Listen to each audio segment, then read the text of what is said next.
Let me tell you why you're here. You're here because you know something. What you know you can't explain, but you feel it.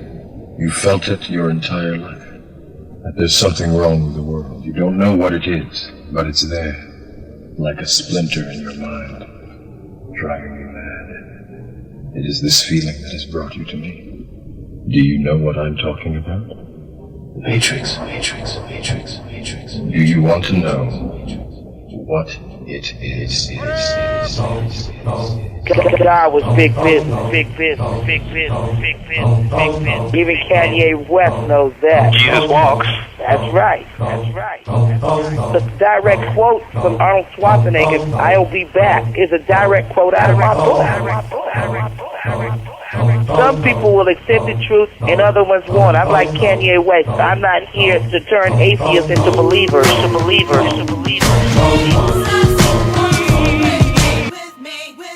This is Eduardo Small on special assignment for counterracism.com. We're here live this morning to conduct a very important, very special, and very exclusive interview with the very important and very special Miss Sophia Stewart, author and creator of the epic The Third Eye, otherwise known to many as The Matrix.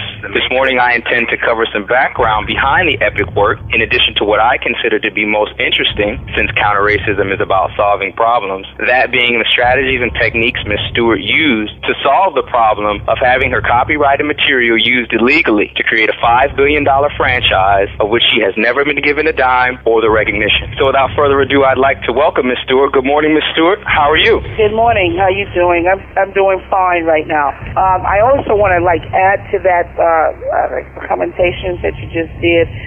It's two huge franchises that my work was pleasurized. The Terminator series also is involved, and it's $2.5 billion, but overseas it could go anywhere from $5 billion to $9 billion. That is interesting. The lawsuit is a $2.5 billion lawsuit. We'll get into later on how you came to find out that the Terminator was a part of it, because I found that to be a very, very interesting part of the whole story as well. But first, can you give me a little bit of background on what your inspiration was to create The Third Eye? Yes, like everybody knows about Star Wars. In the late 70s, 1977, I saw Star Wars for the first time, and I understood George Lucas's concept. When I was viewing Star Wars, I didn't look at it as entertainment. I saw that Darth Vader was actually Satan falling from the light side to the dark side, and that Star Wars was actually the wars in heaven. Then I got to thinking about a concept that no one had ever even thought of, and that was the second coming of Christ. Because I'm very spiritual, I'm not religious, but I'm very, very spiritual. I believe in God. So I thought about ways. They say that God was going to come back. It's the second coming. He didn't come back in the past. He didn't come back in the present. So, hey, he got to come back in the future. What's going to be happening in the future? The machines and technology would be ruling, and then nobody would believe that God even existed. So that concept, the seed, was born in me. And what I did was so uniquely special, so different, was I put it into the second coming into science fiction form. In other words, I put revelations in science fiction form. Something that has been never been expressed before, ever like that. Cecil B. DeMille, he had always done all these great Ten Commandments and the Robe and so forth, and like Mel Gibson had just done Passion. But see, Hollywood is not really big on putting things about God, movies about God, on the forefront. They never become a movie. Just because the Matrix and Terminator made all this money, was Mel Gibson able to make all this money with Passion and for it to become an A movie. So therefore I started something. I saw that God was big business. Even Kanye West knows that. Jesus walks.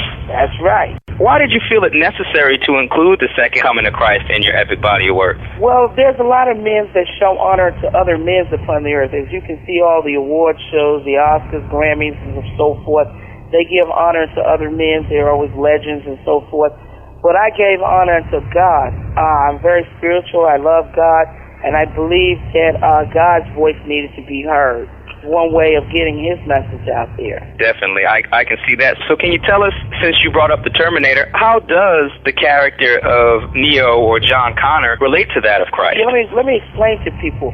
I've never seen the movie Terminator. It doesn't matter, and I have never seen Matrix Reloaded and Revolution, and that doesn't matter. Let me just tell people what's my book and what's in my work. Okay. They pleasurize my work. My book is an epic that spans past, present, and future. Okay. And it's talking about the second coming of Christ, the woman who has the baby that the Terminator has to come back and protect. The child that becomes like he's unisex.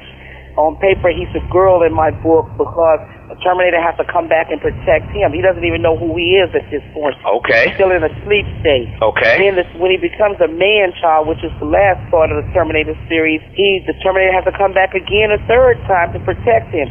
Now go on into the back of my book, which is the future part of the book. He becomes Neo. He's part of the prophecy. The rebels come and wake him up. Oh. His purpose, when he gets to be 30 years of age, the revolution or the rebellion starts. Then look, his human side is burnt away. He comes into full power. Now he's able to deal with machines himself, and he does not need the Terminator to come back and protect him or help him. He can deal with the situation and resolve it himself.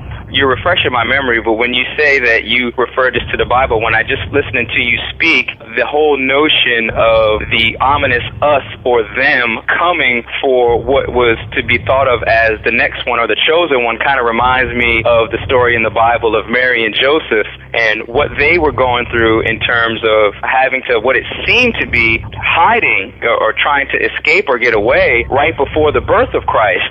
Exactly. See, the reason why the story is retold the same way but it's different, it's futuristic, is because whatever has occurred before will occur again. But since it's coming into the future now, it's just different circumstances. That's why my expression is so important and it's so protected by the copyright, because it's a form of expression that has never been done before. Even though these people lie and in the film history tell me, well, there's always been a chosen one, that's bull crap. The way you express something is what is very important. It's protected under copyright. Right. It's so uniquely different and make it so uniquely yours. Right. Plus the direct quote from the Governor Arnold Schwarzenegger of California, "I'll be back." The line he pinned around the whole world that's very popular and famous is a direct quote out of my book. Is that right? That's right. It's a direct quote out of my book.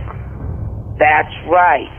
And how he lands and everything and how he comes and when he's time traveling, all that is in my book. And the special effects, they come from me. Those special effects was created in the 80s, 81/83, 84. And they belong to me, and I'll use them damn well as I please. Now, there's no way no one can challenge me. They will lose.